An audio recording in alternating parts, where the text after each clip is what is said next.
पति ने घर में कदम रखते ही एक बक्सा जमीन पर रखा। अभी जूते भी नहीं उतारे थे कि पत्नी दूर से ही चिल्लाना शुरू हो गई। बोली, ये कपड़ों की पोटली और ये घटिया बक्सा किसका उठाकर लाए हो घर में?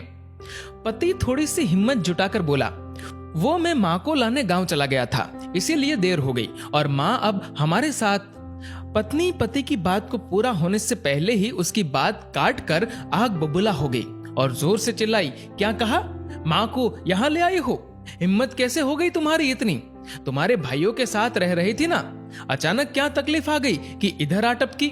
माँ दरवाजे के भीतर आंखों में आंसुओं के साथ ये सब सुनकर रो पड़ी। पत्नी इतनी क्रोध में थी कि माँ की तरफ देखा भी नहीं। तभी पति बोला, अरे तुम समझती क्यों नहीं?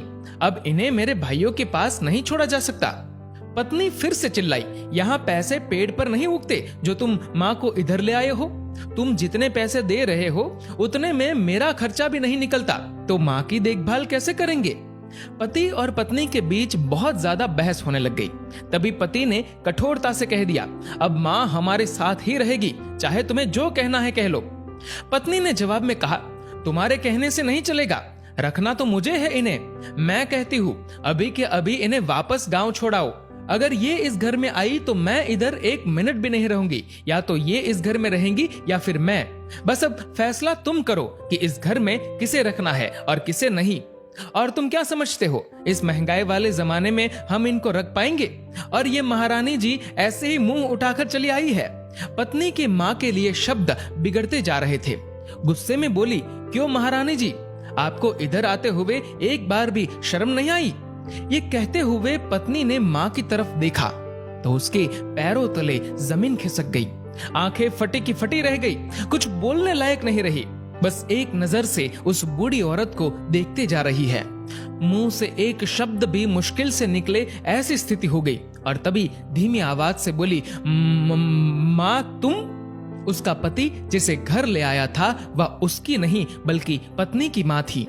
तभी रोती हुई आवाज में माँ बोली, बेटी तुम्हारे भैया और भाभी ने मुझे घर से बेदखल कर दिया और रातों रात मुझे घर से भी निकाल दिया। मेरे पास तुम्हारा नंबर तक नहीं था। जैसे तैसे करके जब दामाद जी का नंबर मिला तो उन्हें फोन किया, वह सीधे मुझे लेने आ गए। माँ बोली, दामाद जी शायद मैं गलत घर में आ गई हूँ, क्योंकि जिस बेटी को मैंने फूल की तरह पाल कर आपको सौंप दिया था वह तो मुझे मिली ही नहीं। शायद मेरे ही संस्कारों में कोई कमी रही होगी। मुझे माफ करना दामाद जी, मैं अब यहाँ नहीं रुक सकती। जिस घर में माँ का ऐसा अपमान होता है वहां एक भी पल रहने से अच्छा है कि मैं सड़क किनारे रह लूंगी और अपना गुजारा कर लूंगी। दामाद जी कुछ बोलते उससे पहले पत्नी रोती रोती माँ के पैरों में गिरकर माफी मांगती है। लेकिन ऐसी गलती भला माफ हो सकती है क्या? तभी दामाद बोला, माँ जी आप यहीं रहेंगी, क्योंकि माँ तो माँ होती है, फिर चाहे वो मेरी माँ हो या इसकी माँ। लेकिन हाँ, आज मैं खुश हूँ क्योंकि आज मेरी पत्नी की आंखें खुल गई। दोस्तों, ऐसा कहा जाता है कि यदि ईश्वर भी माँ का कर्ज चुकाने की कोशिश करे तो वह भी कंगाल हो जाए।